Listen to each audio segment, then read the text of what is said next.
যাক, রাজ্য করলে কিছু বলবো না, এটা কি বৈশিষ্ট্য হবে? কেন্দ্র ওয়াকফের বিরুদ্ধে বিল করছে, এ খবর আপনাদের কাছে আছে না? না, এ কার কার কাছে আছে একটু হাত তুলে দেখাবেন, হাত নাবান। রাজ্য সরকার মাদ্রাসা থেকে কোরআনকে তুলে দিয়েছে, এই খবর আছে আপনাদের কাছে? কার কার কাছে আছে সত্যিকার হাত তুলবেন। এই দেখেন কুকুটি কত, বাকি খবর নেই কেন?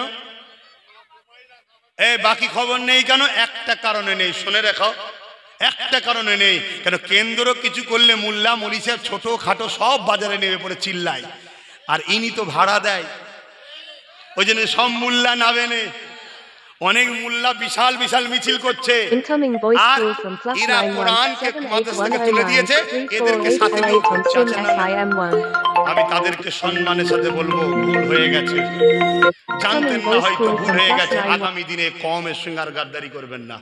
আপনি আল্লাহর জন্য, রসুলের জন্য যদি আন্দোলন করেন, আপনি নিরপেক্ষ একা দাঁড়িয়ে আন্দোলন করুন।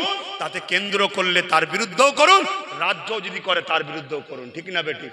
আমাদের কাছে কেন্দ্র আগে নয়, রাজ্য আগে না, আমাদের কাছে আল্লাহ রসুল আগে। হ্যাঁ, ঠিক না বেঠিক? আপনি আপনাদের বলে যাচ্ছি, শোনন, মাদ্রাসা শিক্ষা থেকে কোরআনকে তুলে দিয়েছে রাজ্য সরকার, শুনছেন? কেন্দ্র যেমন ওয়াকফকে মিটাতে চাইছে, মাদ্রাসা থেকে রাজ্য কোরআনকে তুলে দিয়েছে। কি গো, বলবো না বলবো না? আওয়াজ দিয়ে বলো, বলবো না বলবো না? এই কথাটা বলে গেলাম, যদি কাল থেকে কোনো মুসলমান এটা জানার পরও যদি রাজ্যকে সাপোর্ট করে, তাহলে তার ঈমান থাকবে না, সে মুনাফিক হবে। শুনছেন না শোনেন নে?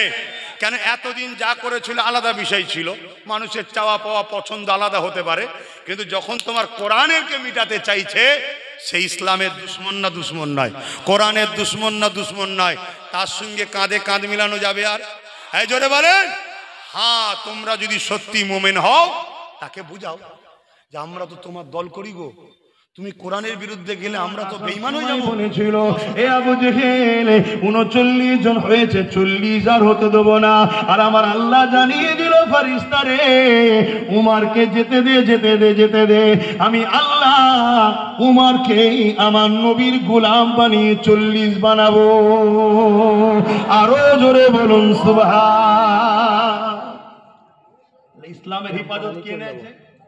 নবী। ইসলাম মানেন তো নাকি? নবী যা করেছে ওটাই ইসলাম। নবীর হিফাজত, কোরআনের হিফাজত, ইসলামের হিফাজত আল্লাহ নিজের কুদরতি হাতে রেখেছে। আকাশে চাঁদ উঠলে, পৃথিবীর কুকুর যদি এক হয়ে ঘেউ ঘেউ করে, চাঁদের কিছু হবে? আমার নবীর বিরুদ্ধে পৃথিবীর মানবরূপী পশুগুলো যদি চিল্লায়, আমার নবীর কিছু হবে না। কিন্তু আমরা যে প্রেম করি বলি, প্রেমের ইজহার দেখাতে হবে না? এখানে কম বেশি সবার বিয়ে শাদী হয়েছে, সন্তানও হয়েছে, তাই তো নাকি? এখন পাড়ার দুটো লোক, তুমি বাপ, আর তোমার দুটো জন যুবক ছেলে পাশে দাঁড়িয়ে আছে, তোমার ছেলেদের সামনে তুমি বাপ, তোমাকে দুটো ছোট বড় কথা বলছে, তুমি দোষী নয়, তাও ছোট বড় কথা বলছে। তোমার ছেলে কোনো যদি বলে, আরে আমার আব্বা তো চোর নয়, চোর বলছো তো কি হয়েছে, চোর বলছো তো কি হয়েছে, চুপ যদি থাকো, তাহলে বলো তোমার বাপ কি তোমাদের উপরে খুশি হবে? কি বলবে, কি রকম ছেলে রে তোরা, কিচ্ছু বললি না। এখন তুমি যদি বলো, আব্বা ও তুমি কি সত্যি চোর নাকি, বলছো, আর তবুও তো বলা দরকার ছিল কিছু, কি বলবে না? বলবে না? তাহলে আমরা নবীর উম্মত দাবি করব, কোরআনের প্রেমিক দাবি করব। আজকে কেউ আমার নবীর বিরুদ্ধে, কোরআনের বিরুদ্ধে কথা বলবে, এতে কোরআন ও নবীর কিছু যায় আসে না জানি, কিন্তু আমাদের প্রেমের ইজহার প্রকাশ করা দরকার আছে না নাই? জোরে বলেন, আছে না নাই? আমার নবী দুনিয়া থেকে চলে যাওয়ার পর মুসাইলামাতুল কাজ্জাব নামে একজন গাদ্দার মুনাফিক বেঈমান বেরিয়েছিল, যে খাতমে নবুয়াতের বিরোধী করে নিজেকে নবী দাবি করেছিল। আমার নবী পাক সাল্লাল্লাহু আলাইহি সাল্লামের সাহাবী হযরত আবু বকর সিদ্দিক রাদিয়াল্লাহু তাআলা, জিনার বংশের আওলাদ আমরা, রক্তের আওলাদ আমরা, আমার নবীর সন্তান সিদ্দিক আকবর। কথা মাথায় ঢুকছে? আমরা হলাম নবীর বংশের সন্তান, নবীর বংশের সন্তান, আর সিদ্দিক আকবরের খুন, এটা মাথায় রাখবেন, অনেকে ভুল করে ফেলে। আমরা নবীর বংশের সন্তান, আর সিদ্দিকে আকবরের খুন। সিদ্দিকে আকবর সাহাবা হুজুরদেরকে ডাক দিলেন, বলো আমার নবীর বিরুদ্ধে এরকম ভাবে কথা বলেছে, এর বিষয়ে কি করা যেতে পারে? সাহাবা হুজুররা বললেন, আমিরুল মুমিনিন, আপনি আমাদের লিডার, আপনি যা বলবেন তাই। হুজুর তখন পর্দা নিয়েছে, ইন্তেকাল করে আখিরাতের রাস্তায় রওনা দিয়েছেন। তাই হযরত আবু বকর সিদ্দিক বললেন, ঠিকই কথা, তোমরা তো আমার উপরে দায়িত্ব দিচ্ছ, কিন্তু আমি আবু বকর দুটো কথা বলবো। প্রথম কথা, কে কি বলছে আমার নবীর ওপরে, তে আমার নবীর কিছু যায় আসে না। কেউ যদি মিথ্যা নবী দাবি করে, আমার নবীর কিছু অসুবিধা আছে? কেন আল্লাহর কোরআন বলছে, ওয়ালাকির রাসূলুল্লাহি ওয়া খাতামান নবীন, আমার নবী হলো শেষ নবী। নবী যখন শেষ নবী আল্লাহ বলে দিয়েছে, 100টাও যদি নবী বেরোয়, আমার নবীর কিছু হবে? কেন আল্লাহর খাতায় তো সে নবী নয়, ঠিক না বেটি? তাই হযরত আবু বকর সিদ্দিক বললেন, এতে আমার নবীর কিছু যায় আসে না, কিন্তু আমরা নবীকে যে ভালোবাসি বলি, আমাদের কিছু ইজহার দেখাবার দরকার আছে না? না। তাই হযরত আবু বকর সিদ্দিক বললেন, শোনো নবীর সাহাবারা, এ আমার ভাইয়েরা, আমি আবু বকর মুসাইলামাতুল কাজ্জাবকে বুঝাবো যে তুমি কোরআনের বিরোধী করছো, কোরআনের বিরোধী করছো, ফিরে আসো, ভুল করো না। কোরআন বলছে, ওয়ালা আখির রাসূলুল্লাহি ওয়া খাতামান নবীন, আমার নবী হলো শেষ নবী। অতএব তুমি কোরআনের বিরুদ্ধে কথা বলছো, এ কথা বলা বন্ধ করো, তওবা করো, ফিরে আসো। যদি মুসাইলামাতুল কাজ্জাব না ফিরে আসে, আমি আবু বকর সিদ্দিক তার বিরুদ্ধে যুদ্ধ করব। শুনছেন? আজকের দিনেও কেউ যদি কোরআনের বিরুদ্ধে কথা বলে, মসজিদ মাদ্রাসা ইসলামের বিরুদ্ধে কথা বলে, আমাদেরও দায়িত্ব হবে তাকে বুঝানো।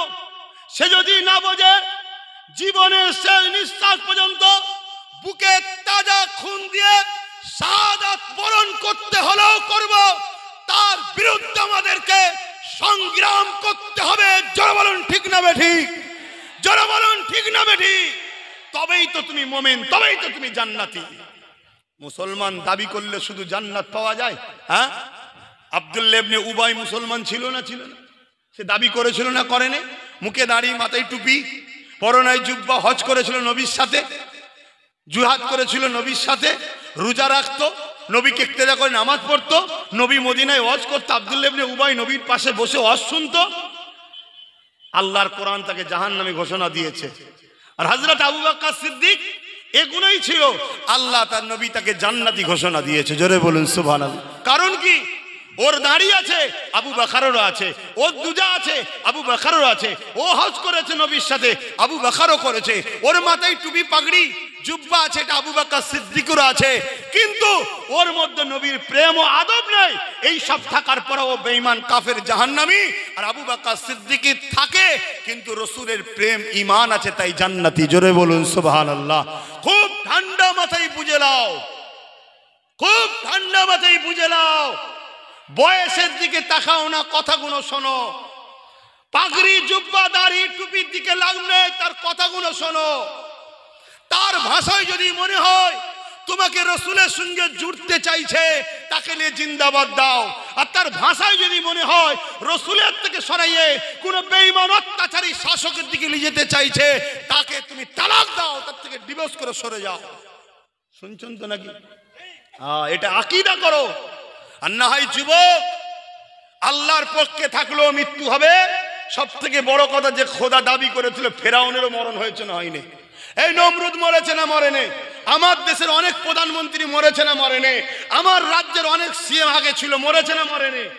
অতএব সব দাদার মরণ হবে। মরতে আব্বাস সিদ্দিকীকেও হবে। আব্বাস সিদ্দিকীর কপালে যদি আল্লাহ লিখে রাখে তুই জালিম শাসকের বিরুদ্ধে লড়াই করবি, আমার পক্ষে দাঁড়িয়ে কথা বলবি, মসজিদ মাদ্রাসা কোরআনের পক্ষে দাঁড়িয়ে কথা বলবি, এই কথা বলার জন্য তোকে জালিমরা বুলেটের গুলি দিয়ে মেরেছে, তাহলে ওই গুলিতেই আমি মরবো, তবে আমি শাহাদাতের মরণ হবে। আর যদি আমার আল্লাহ লিখে রাখে তুই হক কথা হাজারো বলবি, জালিম তোকে মিটাতে চাইবে, কিন্তু আমি আল্লাহ আমার রহমতের চাদর দিয়ে তোকে ঘিরে রাখবো, কেউ কিচ্ছু করতে তাহলে আমার পারবে না, পারবে না, পারবে না। জোরে বলুন সুবহানাল্লাহ, আরো জোরে বলুন সুবহানাল্লাহ। ভাইরা আমার, খুব মন দিয়ে শোনেন। ভাঙড়ের জমিনে আমি জলসা খুব কমলি, প্রচুর দাওয়াত যাই, জলসা কমলি। কেন কমলি? এমনটা না হয় আমার ছোট ভাইটা মনে কষ্ট না পায়। কথা বলে শুনছেন? শুনছেন তো নাকি? ও আমাকে বলে ঠিক আছে সব একটুখানি হালকা হালকা, বেশি তাড়াহুড়ো যে চিল্লাচিল্লি করবেন না, আস্তে সুস্থ বলবেন। আমি আস্তে সুস্থ বলতে পারিনি তো, কেন এই জানটা তো আল্লাহ দিয়েছে মোহাম্মদ রসুলের গোলামি করার জন্যে। তা আমার নবীর বিরুদ্ধে, ইসলামের বিরুদ্ধে কথা হবে, আমি আস্তে সুস্থ থাকতে পারি? এবারে দেখা যাবে ও যদি এবার মনে কষ্ট পায়। এই জন্য আমি ভাঙড়ে জলসা, এই বাবু এ কি কথা বাবা, মোবাইল রেখে দাও আব্বা, এই ছেলে মোবাইল রেখে দাও, এইটুকু ছেলের হাতে ফোন কেন? আমি এত জলসা এসে বারণ করছি, তোমরা শুনছো না? কি গো আমার মায়েরা, বোনেরা, বাপেরা, ভাইয়েরা বাচ্চাদের হাতে ফোন দিচ্ছেন, আবার এত বারণ করছি, শুনছেন না? ফোন দেবেন না, ধ্বংস হয়ে যাবে। অনেক দাওয়াত যায়, 100-র ওপরে জলসা ভাঙড় থেকে গেছে, 100-র ওপরে। যদি লিতাম 100 বার আসা হতো, আমি নিই না। এবার কিছু কিছু জায়গায় সংগঠন করে ছেলেগুলো আছে, সবাই আল্লাহ করে সংগঠন করে, কিছু কিছু জায়গায় মানে একটু বলে না বেশি, মানে তুলনামূলক বেশি পাগল বলে, মহব্বতের পাগল, তারা একটু চাপাচুপি করে, তাই চলে আসতে হয়। অন্য জায়গার মানুষ যেন কষ্ট নেবেন না, আপনারাও মহব্বত করে। কিন্তু অনেকে মনে করে যিনি মনে হয় শুধু ভাঙরে যখন আছে তখনই জলসা করে, বাকি সময় বসে থাকে ঘরে। না, বাকি সময় আল্লাহ আমায় বসিয়ে রাখেন। আমার নবীর গোলামি আল্লাহ করায়। আমি যদি পুরো বছর বলি আল্লাহ তোমার হাবিবের গোলামি করব, আমার কাছে মানুষ এভাবে দাওয়াত করতে আসে পুরো বছরই নবীর গোলামি করব দিনের। কিন্তু আমার আল্লাহই তো বলেছে নবীরই সুন্নত, সংসার দেখতে হবে, সন্তান দেখতে হবে, পরিবার দেখতে হবে, আর ঠিক না বে ঠিক গো? তাই আমি সব সময় করতে পারি না, কিন্তু বছরে 8 মাস জলসা করি। কত মাস? 8 মাস জলসা করি আমি। বাকি সময় বর্ষা পড়ে যায়, এজন্য একটু কমিয়ে দিই। কিন্তু সামনে যে 25-26 আসছে, অলরেডি 9 মাসের দাওয়াত এখন থেকে হয়ে গেছে। কথা বুঝছেন না, বোঝেন না? তাহলে এখনো বাকি আছে 3 মাস। এখন কি লোক দাওয়াত করতে বাকি আছে না? নাই আছে। কত লোক যাবে, আল্লাহর শুকর। এসব কার দয়ায় হচ্ছে? আল্লাহ। কিন্তু হুজুরের গোলামির ফল। আমার নবীকে ভালোবাসি, এজন্য আল্লাহ আমায় ভালোবাসে। এটা তো কোরআনে আল্লাহ বলেছে না, বলেনি? হ্যাঁ, আল্লাহ বলেছে কুল ইন কুনতুম তুহিব্বুনাল্লাহ। যারা বলে আল্লাহকে ভালোবাসি, হাবিব তাদেরকে বলেন তারা যেন আপনাকে ভালোবেসে মেনে নেয় আগে। যদি আপনাকে ভালোবেসে যারা মানবে, আমি আল্লাহ তাদেরকে ভালোবাসবো। জোরে বলুন সুবহানাল্লাহ। তাহলে আল্লাহ কত ভালোবাসে নবীকে, বুঝতে পারছেন? তাহলে সেই নবীর জন্য একটু কথা বলছি, আপনাদের অসুবিধা হচ্ছে, কিন্তু ওই আমি একটু জোরে বলে ফেলি। এই জোরে বলে ফেলার পর ঘেমেও যায়। যখন গাড়িতে গিয়ে বসি দেখি যন্ত্রণা করে গলা। আস্তে আস্তে বললেও লোক হয়, কিন্তু ভাই এটা আমার পক্ষ থেকে হয় না, এটা আমার হাত বাঁধা ভাই। এই জায়গায় খারাপ নেবেন না, এটা আল্লাহর পক্ষ থেকে এসে যায়। না হয় অনেক সময় নাবার পরে পাঁজরে যন্ত্রণা হয়, চিল্লাচিল্লি করে যন্ত্রণা হয়, এ আল্লাহর পক্ষ থেকে হয়ে যায়। আপনারা খারাপ নিচ্ছেন নাকি? কিন্তু বাপ, আমার আব্বার জন্য চিল্লাচ্ছি, আমার ছোট ভাই নওশাদের জন্য চিল্লাচ্ছি নাকি? না না না না, এখানে নওশাদও নয়, এখানে আমার নবী। আমার নবীর সামনে আমার বাপও নয়, মাও নয়, নওশাদও নয়। এটা ক্লিয়ার করে দিচ্ছি। হ্যাঁ, আমার বাপ আমার মা নবীর পক্ষে। আমার নবী বলেছে বাপ মাকে খেদমত করবি, তাহলে তুই আমার পক্ষে। তাই তাদেরকে খেদমত করি, ভালোবাসি। তাদের জুতোতে পা লাগলেও সালাম করি। তাদের জুতোয় যদি পা লেগে যায়, ওই জুতোটাতেও হাত দিয়ে আমি চুমু খাই। এতে কে কি ফতোয়া দেবেন আমার দেখার দরকার নেই, আমি করি। কেন? আমার জান্নাত হলো আমার মায়ের পায়ের তলায়, ওটা জান্নাতে লেগে থাকে এই জুতোটা, এজন্য এই জুতোটাকে আমি চুমু খাই। কত কিছু মাথায় ঢুকছে না, ঢুকে নেই। এবারে কে কি ফতোয়া দেবে, ও ফতোয়া আপনার কাছে রাখেন না ভাই। আল্লাহ শুকর, আমিও হাদিসের ওপরে এমএ করেছি, দওরা হাদিস করেছি, আমিও একটু হলেও আল্লাহ দিয়েছে। অহংকার নয়, শুকরিয়া আদায় করে বলি আলহামদুলিল্লাহ। কিন্তু আমার নবীর আগে নয়, আমার কোরআনের আগে বাপ মা নয়, আমার কোরআনের আগে, আমার নবীর আগে, আমার আল্লাহর আগে বাপ মা নয়। দোয়া করি আল্লাহ আমার আব্বা আম্মাকে নবীর গোলাম করে ইমানের সঙ্গে যেন মরণ নসিব করে, বলুন আমিন। আপনারাও দোয়া করবেন বাপ মার জন্যে, যে আল্লাহ আমার আব্বা আমার আম্মা, দোয়া করছি। অনেক বাপ আছে ছেলের ওপর জুলুম করে, কেন? ছেলে আমাকে ভালোবাসে তাই। শুনছেন না শোনেননি? ওই ছেলেকে বলবো তুমি তোমার আব্বার জন্য দোয়া করো, আল্লাহ আমার আব্বাকে জালিমদের থেকে সরিয়ে নবী বংশের বাচ্চাদের সঙ্গে জুড়ে দেন। দোয়া করো, তোমার চোখের পানি একদিন আল্লাহ কবুল করবে, তোমার আব্বাকে আল্লাহ হিদায়েতের রাস্তা দেখাবে। জোরে বলুন সুবহানাল্লাহ। তো ভাইয়ের আমার, আমি হাবিবি আজমি হুজুরের কি বল হাবিবি আমানি কথাটা বলতে চাইছিলাম, একটু বলে দিই না কি গো, একটু শুনবেন না আপনারা? হ্যাঁ, আমার নবী ইশারা করেছে, চাঁদ দুটুকরো হয়েছে, এক ফালি পাহাড়ের এদিকে, এক ফালি পাহাড়ের ওদিকে। আমার নবীর শ্রেষ্ঠ ভালোবাসার মানুষ আমরা তো নাকি, বলুন? এখন আমাদের হাতে যদি একটা করে চাকু দেওয়া হয়, দিয়ে যদি বলে নবীর জন্য তুমি একটা ছোট্ট আঙুলের একটা কড়ি কেটে দাও, পারবো আমরা? সত্যি কথা বলুন, পারবো? হ্যাঁ, ইমানদাররা পারবে, এটা 100%। ইমানদাররা পারবে।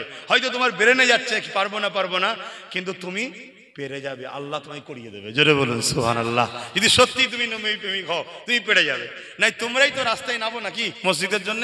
এই তোমরাই তো কি বলে বিজয়গঞ্জে গেছিলে না, দাঁড়িয়ে দাঁড়িয়ে বিরিয়ানি দিছিল নাকি আহলে সুন্নাতুল জামাতের ছেলেরা? দিছিল না? সংগঠন আবার টাকা নেয়, টাকা দে বাবা, টাকা দে, নলেজ চুরি করতে হবে, নেয় দেয় না। কথা বুঝছেন না, বোঝেন না কেন? তো কোনো রাজনীতির ব্যাপার নয় যে দিয়ে খাইয়ে কমসে কম জিতেলি তারপরে সব লুটে নেবো। 500 টাকা দেবো, 5000 টাকা লুটে নেবো। আহলে সুন্নাতুল জামাতে ও ব্যাপার তো নাই।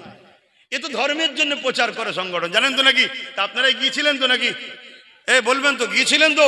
কত কষ্ট করে রোদে বিনা পরিশ্রম খাওয়াতে নিজেরাই গাড়ি ভাড়া করে বা হেঁটে হুঁটে সাইকেলে করে তেলে ভরে মোটরসাইকেলে সব গিয়েছিলেন। কিন্তু আবার যদি ডাকি মসজিদ মাদ্রাসা ওয়াকাফের জন্য, ইসলামের জন্য, আবার যাওয়া যাবে তো? হাত তুলে বলুন, যাওয়া যাবে তো? একটু ভাবছি ঘটকপুরের ওই পাটটা একটা করব, ঘটকপুকুরে একটু ওই পাটটা একটা করব ভাবছি। কারা কারা যেতে পারবেন ইসলামের জন্য? নারায়ে তাকবীর! আরে আওয়াজ জোরে, নারায়ে তাকবীর! নারায়ে তাকবীর! লব্বাইক ইয়া রাসূলুল্লাহ, লব্বাইক ইয়া রাসূলুল্লাহ, লব্বাইক হাবিবাল্লাহ, নারায়ে তাকবীর! তবে অন্য জায়গায় সব ডেট দিয়েছি, সেগুলো হয়ে যাক। বা তোমাদের এলাকায় একটা ভালো সমাজ সেবার কাজ করছে, আমাদেরই তো সব ভাইয়েরা করছে, জানো তো নাকি? 5ই জানুয়ারি তো ভালো একটা কাজ করছে, রক্তদান শিবির, ভালো জিনিস গরিব মানুষের জন্য হচ্ছে, এগুলো সব করে নাও। কিন্তু আমার সংগঠন আহলে সুন্নাতুল জামাত ওয়াকাফের জন্য, মসজিদ মাদ্রাসার জন্য, দ্বীন ইসলামের জন্য, মাদ্রাসা শিক্ষা বাঁচাবার জন্য একবার নয় 100 বার ডাকবো, সাথে পাবো। আল্লাহকে সাক্ষী রেখে বলছেন তো? কাজে চলে যাবেন না তো? পেটের জন্য ছুটবেন না তো? হাত না বা। রেজেকের মালিক কে? রেজেকের মালিক কে? আল্লাহর উপরে ভরসা রাখো। তুমি আছড়েও তুমি খেতে পাবে না, যদি তোমার ওটা পেটে যাবার না থাকে, অন্যদিন খেলে নেবে। আর তুমি চুপ করে বসে থাকলেও যদি তোমার কপালে থাকে, ঠিক দেখবে তোমার পাতে এসে দেবে, তোমার অন্যের পাতের দিকে তাকাবার দরকার নাই। যাও, সময়ের কথা দিকে খেয়াল করে হাবিবি আমানির কথাটা বলে দিয়ে যায়। কেন আমার আম্মা বোনগুলো শোনে না? কি গো, শোনে তো? আজ তাদের একটু জানা দরকার, তাদের নবীকে কি সেই নবী ছেড়ে আমার মা বোনগুলো যেন অন্য কারো পিছনে না যায়। কি ঠিক না বেঠিক? আমার নবীর যদি পোক দিলে, যদি আমার মা বোনেদেরও দিলে নবী থাকে, প্রত্যেকটা মা বোন জান্নাতে যাবে। জোরে বলুন সুবহানাল্লাহ। আমি চ্যালেঞ্জের সাথে বলছি, এখানে অনেকে রেকর্ড করছে। এইসব করছিস তো ভাই? হাই দেখো, সালিয়ে বসে আছে, রেকর্ড হচ্ছে। পুরো পৃথিবীর মুফতি মাওলানাকে চ্যালেঞ্জ দিলাম, নামাজ পড়ে, রোজা রেখে, হজ করে, দান খায়রাত করে জান্নাতে যাবে, কেউ সার্টিফিকেট দিতে পারবে না। কিন্তু এরপরে কোন নামাজ বাদ নাকি? নামাজ বাদ, রোজা বাদ, হজ বাদ না, ওটা করতে হবে। কেন? আমরা আল্লাহকে ভালোবাসি। কেমন আমরা বান্দা যে আল্লাহকে সেজদা করব না? ওটা করতেই হবে। কিন্তু জান্নাত যেতে গেলে কেউ বলতে পারবে না যে কোনো করেছি আমি জান্নাত চলে যাব। কিন্তু প্রত্যেকটা যুবককে বলি, যে দিল থেকে মুহাম্মদ রসুলকে রসুল জেনে জানের থেকে বেশি ভালোবেসে আদবের সাথে মেনে নেবে এবং নবী যা বলেছে সত্য, যা নিয়ে এসছে সত্য মেনে নেবে, সে পাপী হলো, আযাব খেটে হলো, জান্নাতে একদিন না একদিন যাবে যাবে যাবে। জোরে বলুন সুবহানাল্লাহ, আরো জোরে বলুন সুবহানাল্লাহ। এত জোর দিয়ে বলছি কেন? বিশ্ব তোমার আমার হৃদয় থেকে নবীকে সরাতে চাইছে, উঠে পড়ে লেগেছে। মসজিদগুলোতে আলোচনা হচ্ছে, সম্মান শ্রদ্ধার সাথে ইমামদের বলছি, কারো বিরোধী করছি না। 4টে জুম্মা হয়, 3 জুম্মা নবীর বিষয়ে আলোচনা মুসল্লিদেরকে শোনান, 3 জুম্মা নবীকে দিলে এদের ঢুকান, নবীকে আল্লাহ কত সম্মান দিয়েছে, রিফাত দিয়েছে, মাকাম দিয়েছে, মর্যাদা দিয়েছে। নবীর ইসলামের জায়গা কি, গুরুত্ব কি, এগুলো উম্মতকে আগে জানান। এতে ঈমান উম্মতের তাজা হয়, এতে শক্তি বাড়ে। ঈমান ছাড়া কখনো কামিয়াবি নয়। বাকি একটা জুম্মা নামাজের মসলা মাসাইল, রোজার মসলা মাসাইল শিখান, আবার পরের মাস আসবে 3 জুম্মা নবী শোনান, আবার একটা মাস একটা সপ্তাহ অন্য বিষয় শোনান, আবার পরের মাস আসবে 3 জুম্মা নবী শোনান। অর্থাৎ 52 জুম্মায় এক সপ্তাহ বছর হয়, কমসে কম 30টা জুম্মা এদেরকে নবী নবী নবী নবী শোনান।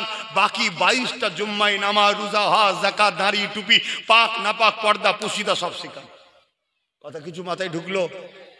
যারা এই রাস্তায় চলবে জানবেন তারা কোরআনের পক্ষে আছে। কেন কোরআনে আল্লাহ যখনই ঈমানদারদেরকে লক্ষ্য করে আলোচনা করেছে, নবীর কথা শুনিয়েছে। জোরে বলুন সুবহানাল্লাহ। খুলুন না কোরআন। ছোট মতো বলে ফেলে দিচ্ছেন নাকি? না বাপ, এটা নসিবের ব্যাপার নবীর পক্ষে থাকা। আমি তো দেখছি ভালো ভালো ঘরের ছেলে কিছু টাকার জন্য বিগড়ে যাচ্ছে। ভালো ভালো ঘরের ছেলে যাদের বাপ দাদাদের অবদানে ইসলাম হয়তো বাংলার মানুষ কোটি কোটি মানুষ পেয়েছে, দুঃখের বিষয় সামান্য টাকাতে বিক্রি হয়ে যাচ্ছে। কিন্তু আল্লাহ শুকরিয়া, মালিক তোমার দয়াতে আমি এখনো বেঁচে আছি। এটা তোমার হাবিবের গোলামির ফসল। যদি নবীর গোলামি প্রথম থেকে যদি না করতাম, আমিও হয়তো একদিন বিক্রি হয়ে যেতাম। কিন্তু আমার নবী আমাকে হয়তো পছন্দ করেছে। তাই হাজারো সুযোগ, হাজারো অফার থাকার পরও যেখানেই উঠি ডায়ে বায়ে সামনে পিছনে দেখিনি, নবীর পক্ষে কথা বলি। এতে কার মুখ ভার হবে, কে উঠে চলে যাবে, কার বুকে ব্যথা হবে, কার কষ্ট হবে, কে মেম্বারে আছে, কে নিচেই আছে, কে কোন মাদ্রাসার মোতারিম, কে কোন মাদ্রাসার শিক্ষক করে, কে কার দালালি করে, ওসব কিছু আমার দেখার সময় থাকে না। মাইকটা পেয়ে গেলে হয় সঙ্গে সঙ্গে মোস্তফার গোলামি শুরু করি। কেন? আমার আল্লাহ মুখ খুললেই নবীর শানের কথা শুনিয়েছে। জোরে বলুন সুবহানাল্লাহ, আরো জোরে বলুন সুবহানাল্লাহ। তাই আমার আম্মা বোনগুলো তারাও শুনবে না। তাই হাবিবি আমানি আমার নবীকে বলছে, চাঁদ দুটুকরো আমার নবী দেখিয়ে দিলেন, দুদিকে চলে গেল। আমার দেশের এক রাজা ছিল, কেরলের চিরামান। সে দেখছিল এখান থেকে, অনেক বড় কথা, ভারতবর্ষ থেকে আমার নবীর হাতে হাত দিয়ে ইমানের কলেমা পড়তে চলে গেল মক্কায়। জোরে বলুন সুবহানাল্লাহ। এই দৃশ্য দেখে কলেমা পড়ে নিল। আবু জেহেলের পাশে যারা ছিল তারাও কলেমা পড়লো। কিন্তু আবু জেহেল হাবিবি আমানিকে বলছে, দেখেছো কত বড় জাদুকর। টাইম কিন্তু এখনো আছে, মেঘলা বলে ঘাবড়াবেন না, আমি ঠিক সময় ছেড়ে দেবো, উজুও করবেন, নামাজও পড়বেন। এই অকেয়াটা বলেই সালাম পড়াবো। আপনাদের অসুবিধা হচ্ছে? বাবেরা, নজওয়ান তরুণেরা, কিন্তু হাবিবি আমানি তখনও কলেমা পড়েনি। এ নজওয়ানেরা, এতটা সহজে ইসলাম আসেনে গো তোমার ভাঙড়ের জমিনে। এত মসজিদ, এত মাদ্রাসা, এত দাড়ি, এত টুপি এমনি আসেনে, এমনি তো এমনি পাওনি গো। আর ভাঙড়ের মানুষ বিশেষ করে বলে যায়, তোমাদেরকে অনেক বেশি টার্গেট করা হয়েছে। শুনছেন তো নাকি? কেন? তোমাদের মধ্যে যে একতা আছে, তোমাদের মধ্যে যে ইউনিট আছে, তোমাদের মধ্যে একে অপরের যে মিল মহব্বত আছে, বাইরে থেকে কোনো সন্ত্রাস এলে তোমাদের কাছে মোকাবেলাই পারে না।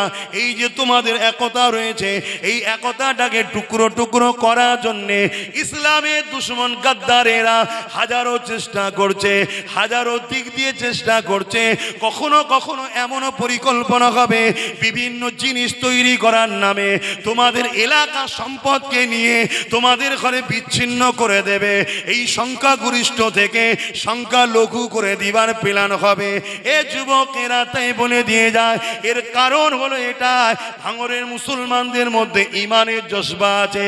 এদের মধ্যে আর কিছু হোক চাই না হোক, হালকা বয়সের যুবক হলো, ভুল হয়তো করে ফেলেছে, কিন্তু ইমানের জায়গায় এরা পাকাপোক্ত রয়েছে। কেন থাকবে না? ভাঙড়ের মাটিতে শুয়ে আছে আল্লাহ পাকের একটা পবিত্র আত্মা, আমার আল্লাহ পাকের পেয়ারা বান্দা সুলতান আসগর আলী হুজুর। সিনার ছত্র ছায়াতে আপনারা রয়েছে, তিনার রুহানি দোয়া আপনারা পেতেছে। তাই ভাঙড়কে মিটাবার জন্যে, ভাঙড়কে টুকরো টুকরো করার জন্যে, ভাঙড়ের জমিকে হরণ করে নিয়ে বিভিন্ন জিনিস করার নামে মুসলমানদের ঘরে বিচ্ছিন্ন করে দিবার হাজারো ষড়যন্ত্র প্ল্যান চলছে। বাবা, এটা মিডিয়ায় পাবেন না, এটা বিভিন্ন জায়গায় শুনতে পাবেন না। না, কারণ এটা অন্তরের চোখের খবর তোমাকে জানাতে লেগেছি। তাই বলে দিয়ে যা, যেভাবে একতা হয়ে আছো একতা হয়ে থাকো। ছদ্মবেশী মুনাফিক দেখে এমন করে গাদ্দার মুনাফিকদের পাল্লায় পড়ে নিজেদের মধ্যে ডিভাইড হয়ে যেও না, মিলে মিশে থাকো, লোভ লালসা করতে যেও না। কেননা সামান্য লোভে কিছু খেতে গিয়ে এত বড় বিপদ এসে যাবে। তাই প্রবাদ বাক্য আছে, লোভে পাপ পাপে মৃত্যু, তখন আর কোনো উপায় থাকবে না। এ যুবকেরা তরুণেরা, তাই আবু জেহেল হাবিবে আমানিকে বুঝাতে লেগেছে মুহাম্মদ কত বড় জাদুকর, দেখো আকাশের চাঁদকে দুটুকরো করে দিল। কিন্তু হাবিবে আমানি জানে মুহাম্মদ জাদুকর নয়, কেন আকাশে জাদু চলে না। কিন্তু হাবিবে আমানি তখনও কলেমা পড়ে নে গো, তখনও মুসলমান হয়ে যায় নে গো। হাবিবে আমানি আমার নবী পাককে লক্ষ্য করে বলে, এ আব্দুল্লাহর বেটা মুহাম্মদ সাল্লাল্লাহু আলাইহি ওয়াসাল্লাম, বলতে কি পারবে আমার অন্তরে একটা কষ্টদায়ক কথা রয়েছে, ওই কথাটা কি তুমি বলতে পারবে? বড় দুঃখের সাথে বলতে হয়, তৎকালীন বেঈমানেরা জানতো নবী তারা হবে যারা অন্তরের খবর বলতে পারবে। আজকের মুফতি মাওলানারা বলে নবী নাকি অন্তরের খবর জানে না। এই মুনাফিক গাদ্দার গুলোকে চিনুন, এরা বিদেশি টাকা নিয়ে আমার নবীকে অন্তরের খবর জানে না শিখাচ্ছে। কোন মুসলমান যদি বলে নবী অন্তরের খবর জানে না, সঙ্গে সঙ্গে বেঈমান কাফের হয়ে যাবে। আমার নবী পাককে অন্তরের খবর জানাবার ক্ষমতা আমার আল্লাহ দিয়ে দিয়েছে। এ যুবকেরা তরুণেরা, অবশ্যই গায়েবের খবর আল্লাহ জানে, কিন্তু গায়েবের খবর নবীও জানে, নবী জানে আল্লাহ জানে। পার্থক্যটা কোন জায়গায়? নবীকে আল্লাহ জানার ক্ষমতা দিয়েছে, আর আমার আল্লাহকে কেউ ক্ষমতা দেয়নি। তিনি খোদ মালিক, তিনি জানে। এই জায়গায় এক হলো না, যেখানে এক হয়নি ওখানে শিরকও হয়নি, তাই ঘাবড়াবার কিছু না। এই যুবকেরা হাবিবে আমানি বলতে লাগলো, আমার অন্তরের মধ্যে একটা কষ্টদায়ক কথা আছে, ওটা কি বলতে পারবে? আল্লাহ নবী বলল, এ হাবিবে আমানি রে, তোমার একটা 8 বছরের কন্যা সন্তান আছে, যে কিনা জন্মগত প্যারালাইসিস, যে কিনা চলতে পারে না, হাঁটতে পারে না, উঠতে পারে না। তাই তুমি বাপ হয়ে ওই কন্যার এই দৃশ্যটা দেখে তোমার বড় কষ্ট বেদনা হয়। তুমি মনে করো তোমার কন্যা একদিন উঠলে তুমি বড় খুশি হবে। এই কথাটা শুনে হাবিবে আমানি আর চোখের পানি রাখতে পারে না, কিন্তু তখনও কলমা পড়েনি। এত সহজে ইসলাম হয়নি বাপ। আজকে পেটের জন্য ইসলাম না শেষ হয়ে যায়, একটু মাথায় রাখেন। এ যুবকেরা, তখনও হাবিবে আমানি কলমা পড়ে না, সুজা চলে গেল ইয়ামিনে। তখন তো এত প্লেনও নাই, যাতায়াতের ব্যবস্থা নাই, উটের পিঠে অনেক দিন ধরে যেতে লাগে। হাবিবে আমানি ঘরে ফিরে গেল। ইয়ামানে গিয়ে নিজে ঘরের দরজার করে আঘাত দিল। দরজায় যখন আঘাতটা দিয়েছে, ওই দরজাখানাকে খুললো। হাবিবে আমানি চোখ বড় হয়ে গেছে, অবাক হয়ে দেখতে লেগেছে, আমার যে কন্যাটা হাঁটতে পারে না, চলতে পারে না, আজকের এই কন্যাটা নিজের পায়ে দাঁড়িয়ে দরজা খুলে দিয়ে হাঁটতে শুরু করেছে। আরো জোরে বলুন সুবহান। এ যুবক শোনো, আমার নবীকে লিডার বলে মানো। আমি আব্বাস সিদ্দিকী পৃথিবীর দ্বিতীয় কাউকে লিডার মানি না। আমার লিডার হলো মুহাম্মদ রাসূলুল্লাহ। যারা দুনিয়ার জমিনে রাজনীতি করছে, জুলুম যদি না করে, তাদের পক্ষে সাপোর্ট আমার থাকবে এতটুকু, কিন্তু লিডার বলে মানি না। লিডার আমার মুহাম্মদ রাসূলকে মানে। কেন? আমার নবী বলেছে, তোমরা জালিমদের পক্ষে থেকো না, এই জালিম যেই হোক তার পক্ষে থাকি না। তোমরা মুসলিমের পক্ষে থাকো, মজলুম যতই দুর্বল হোক না কেন তার পক্ষে থাকি। কেন? আমার নবী জানিয়ে দিয়েছে, মুসলিমের পক্ষে কেউ না থাকো, আমার আল্লাহ তিনি থাকে।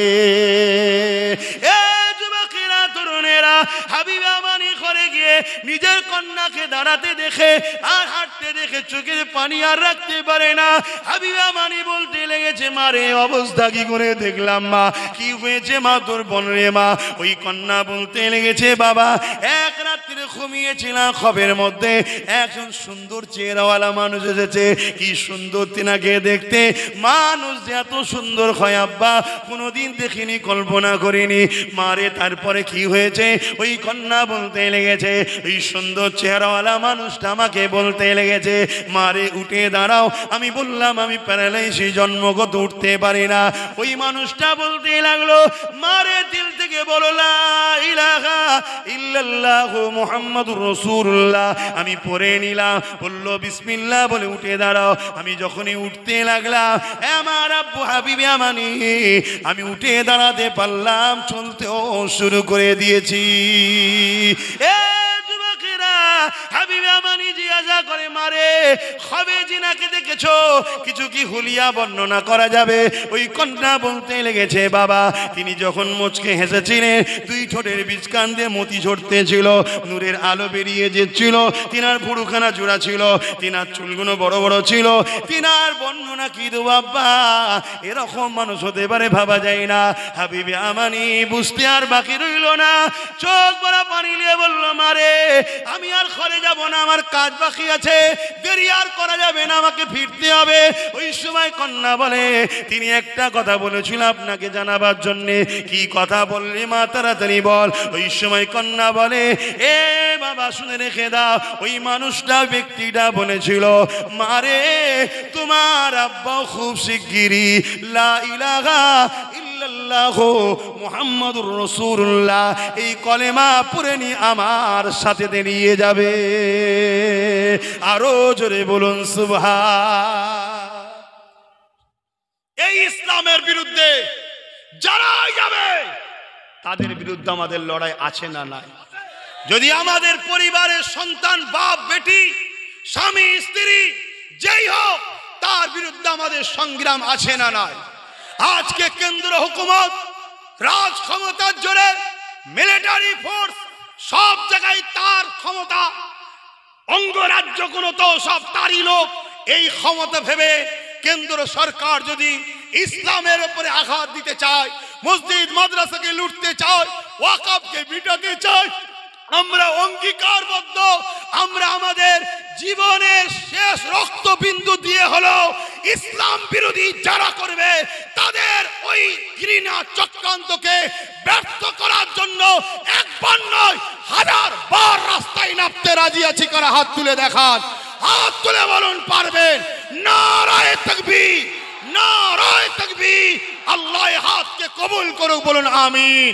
আরো চিৎকার দিয়ে বলুন আমিন। এটা আমাদের ইমানি দায়িত্ব আছে, ঠিক না বেঠিক? আমরা দুনিয়ার বেঈমান, ধোঁকাবাজ, মুনাফিক, গাদ্দার, সন্ত্রাস, অত্যাচারী নেতাদের জন্য মিছিলে যায়, তাদের মাঠ ভরায়, তাদের জায়গায় যেতে পারি। আরে আমার আল্লাহ খুশি হবে, নবী খুশি হবে। কোরআনের জন্য, দ্বীন ইসলামের জন্য রাজপথে একবার নয় 1000 বার যেতে হলো আমরা যেতে রাজি আছি, ঠিক না বেঠিক? আওয়াজ দিয়ে বলুন ঠিক না বেঠিক? আল্লাহ আমাদের এই মেহনতকে কবুল করেন, বলুন আল্লাহুম্মা আমিন।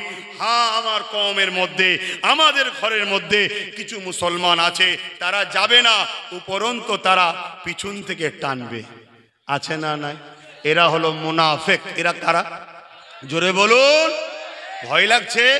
কোরআন বলছে মুনাফিক, কোরআন বলছে মুনাফিক। আপনার অসুবিধা হচ্ছে? খুব ভালো করে বুঝুন। কিন্তু এখানে একটা কথা বলবো, এখানে একটা কথা বলবো, কেন্দ্র সরকার মসজিদ মাদ্রাসার বিরুদ্ধে করতে চাইছে, আন্দোলন হবে না? হবে না? 100 বার নয় 1000 বার হলেও হবে লড়াই, ঠিক না বেঠিক? কিন্তু আমার বাপ মা যদি কোরআন হাদিসের বিরোধী করে, এক কথা বলে, তাহলে আমার রাজ্যের সিএম যদি কোরআনের বিরুদ্ধে যায়, কথা বলেন, আওয়াজ হালকা হচ্ছে কেন? চিৎকার দিয়ে বলেন লড়াই হবে না? হবে না? আমরা কেন্দ্র বুঝি না, রাজ্য বুঝি না, আমরা কে কি দল করি জানি না, কিন্তু ইসলামের প্রশ্নের ব্যাপারে, কোরআনের প্রশ্নের ব্যাপারে, আল্লাহর ব্যাপারে, দ্বীনের ব্যাপারে, রাসূলের ব্যাপারে, সে আমেরিকা হোক আর কেন্দ্র হোক, রাজ্য হোক আর আমাদের এলাকার কোন গাদ্দার হোক, যারাই হোক না কেন, ইসলামের বিরুদ্ধে যারা কথা বলবে তাদের বিরুদ্ধে আমরা একটা পিরান কেন, লক্ষ লক্ষ পিরান দিয়ে হলো এই লড়াই জারি থাকবে। জোরে বলুন সুবহানাল্লাহ, আরো জোরে বলুন সুবহানাল্লাহ। এই ছোট্ট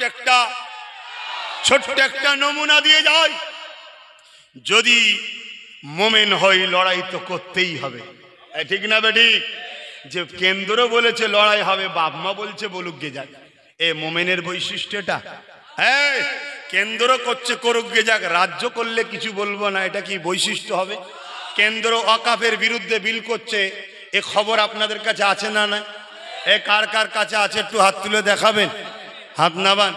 রাজ্য সরকার মাদ্রাসা থেকে কোরআনকে তুলে দিয়েছে, এই খবর আছে আপনাদের কাছে? কার কার কাছে আছে সত্যিকার হাত তুলবেন। এই দেখেন কুকুটি কত, বাকি খবর নেই কেন? বাকি খবর নেই কেন? একটা কারণে নেই, শুনে রাখো, একটা কারণে নেই। কেন কেন্দ্র কিছু করলে মোল্লা মৌলভী সাহেব ছোট খাটো সব বাজারে নেমে পড়ে চিল্লায়, আর ইনি তো ভাড়া দেয়, ওই জন্য সব মোল্লা নামে নে, অনেক মোল্লা বিশাল বিশাল মিছিল করছে, আর এরা কোরআনকে মাদ্রাসা থেকে তুলে দিয়েছে, এদেরকে সাথে নিয়ে করছে। আমি তাদেরকে সম্মানের সাথে বলবো, ভুল হয়ে গেছে, জানতেন না হয়তো ভুল হয়ে গেছে। আগামী দিনে কওমের সঙ্গে আর গাদ্দারি করবেন না।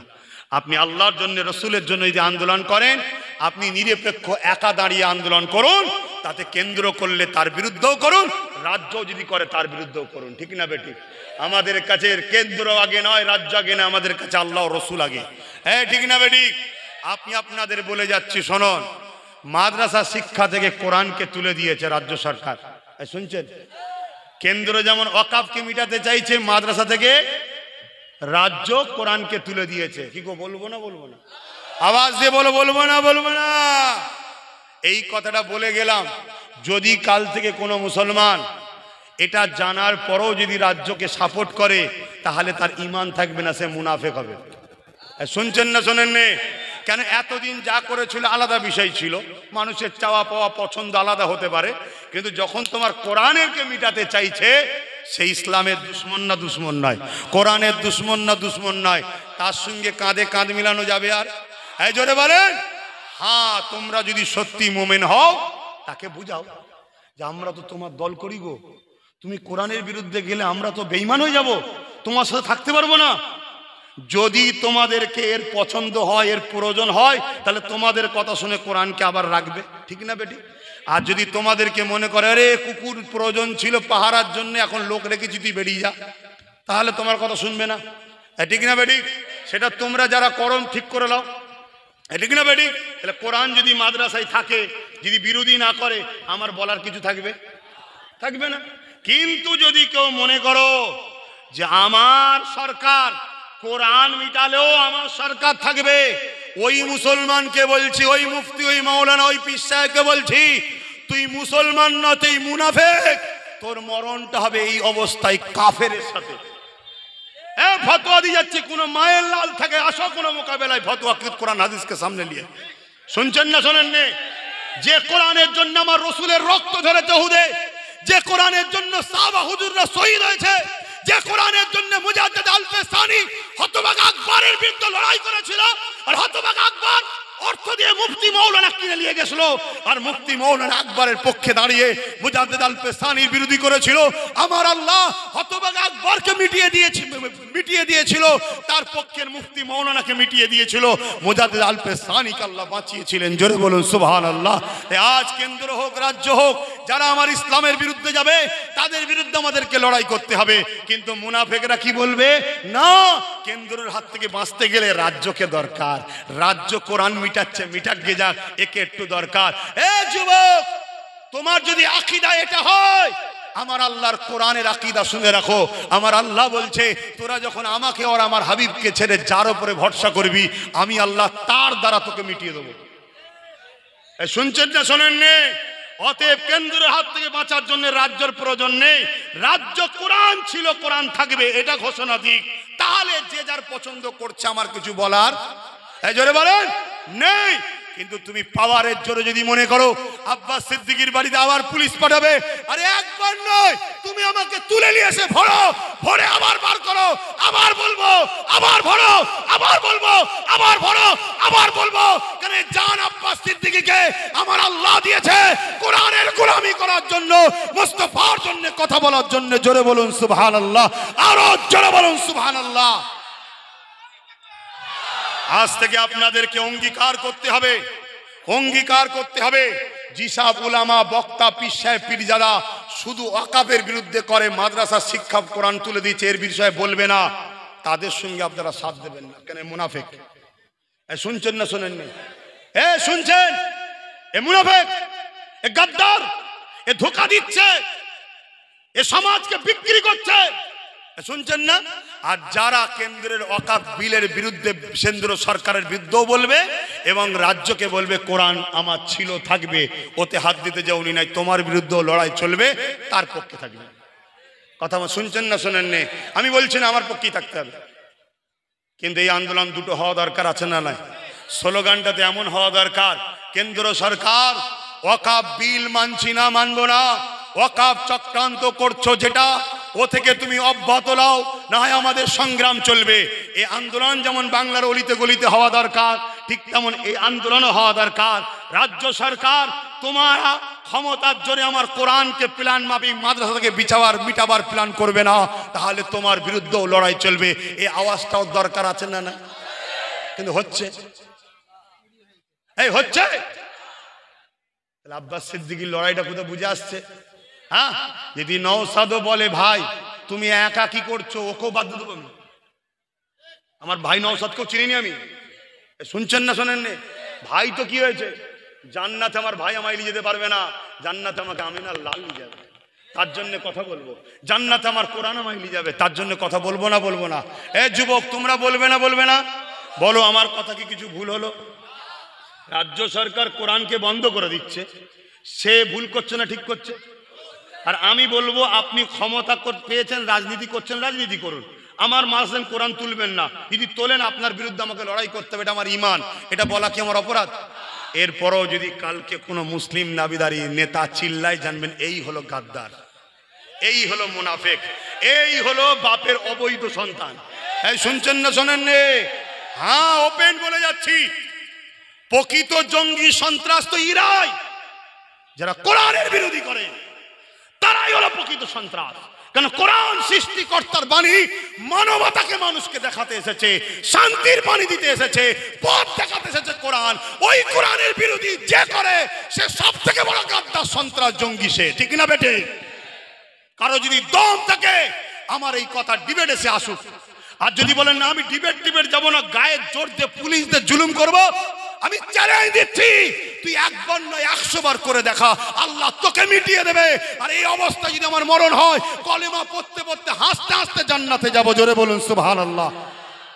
আর কথা নয়, আগামী দিন ডাক দেবো ঘটপুকুরে, ওই দিকে একটা প্রোগ্রাম দরকার, কারণ এই দিকের মানুষগুলো করেছে, কিন্তু আপনারা একটু যাবেন না?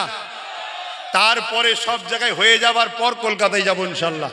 প্রচার আছে তো, আমার কোন বাপ বলছে ব্রিগেড যেন, এখান থেকে বলছে হবে ইনশাল্লাহ। আব্বা আপনি যখন বলেছেন এত বয়সে হবে, এই বয়সে যখন বলছে হবে, ইনশাল্লাহ হবে, ঠিক না বেটি? হ্যাঁ, কিন্তু আগে ওর গুণ হয়ে যাক, তারপর আমি হবে। কথা বুঝে আসছে না? নাই ইয়া নবী সালাম।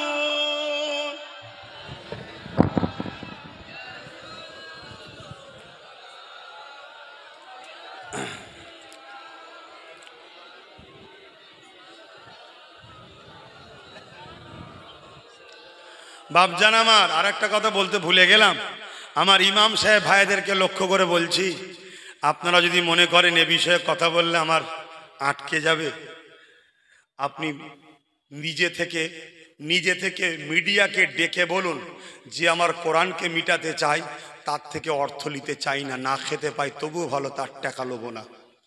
আপনি যদি বলতে পারেন, আমি আব্বাস সিদ্দিকী কথা দিচ্ছি, আপনাকে আমি 10,000 করে টাকা মাইনে দেবো মাসে। কেন? আপনি আমার আল্লাহর জন্য বলেছেন, আমি আপনার পাশে দাঁড়াবো। কথা মাথায় ঢুকছে না? ঢোকে নেই? ওই হারামের টাকা নেবেন না। হ্যাঁ, আমি আবার বলছি, ও যদি ওর জায়গা থেকে ফিরে আসে যে আমার ভুল হয়েছে, কোরআন থাকবে, আমার বিরোধী করার কোনো জায়গা, জোরে বলুন, থাকবে না। কারণ আমি এসেছি ধর্মগুরু মানুষ, ধর্মের কথা বলবো, চলে যাব। কিন্তু তুমি রাজ ক্ষমতা দিয়ে আমার ধর্ম মিটাতে যাইবে, আর ধর্মগুরু গুণাগুল চুষবে, এটা ভাবছো নাকি? হ্যাঁ, অত সহজ নয় বাপ। ইতিহাসের পাতা সাক্ষী দিচ্ছে, নবীরা বিভিন্ন রাজাদের সঙ্গে যুদ্ধ করেছে। কেন? রাজারা রাজ ক্ষমতা দিয়ে ইসলামের বিরোধী করেছিল। অতএব এ জায়গায় আমরাও প্রস্তুত আছি না নাই? হ্যাঁ, যদি কেউ মনে করে আরে তোমার তো কিছু নেই, আমি আবার বলি আমাদের সিনাই ক্ষমতা আছে। হ্যাঁ, আছে না নাই? তাহলে একবার আওয়াজ দাও না ওরা তাকবীর, আরো জিল খুলে না রে দিবা। কুরআন ও সুন্নাহ, কুরআন ও সুন্নাহ, দ্বীন ইসলাম, দ্বীন ইসলাম। ইসলামের দুশ্মনেরা হুঁশিয়ার, সাবধান! ইসলামের দুশ্মনেরা হুঁশিয়ার, সাবধান! নারে তাকবীর, ইয়া নবী সালামুন, ইয়া রাসূল, ইয়া হাবিব সালাম, সালাম। কঠিন হাসরের দিনে কি আছে মোদের কপালে, গুনাহগার উম্মাহ আত আপনার লইবেন সঙ্গে মাহশরে। নবী সালাম, ইয়া রাসূল, ইয়া হাবিব সালাওয়াতুল্লাহ। সকলে গায়ে গায়ে বসুন। বিকামালিহি বিসমিল্লাহ শরীফের সঙ্গে 11 বার দরুদ শরীফ, 3 বার সূরা ফাতিহা, 10 বার সূরা ইখলাস শরীফ তেলাওয়াত করুন। মাঠটা বেশ পছন্দ হয়েছে। এখানে যদি আবার মাহফিল হয় সামনে বছরে, আমি যদি আসি আপনাদের হিংসা হবে না তো? তাহলে বাপ পকেটে একটু হাত দিতে হবে। ফ্রিতে হয় না বাপ, ফ্রিতে হয়?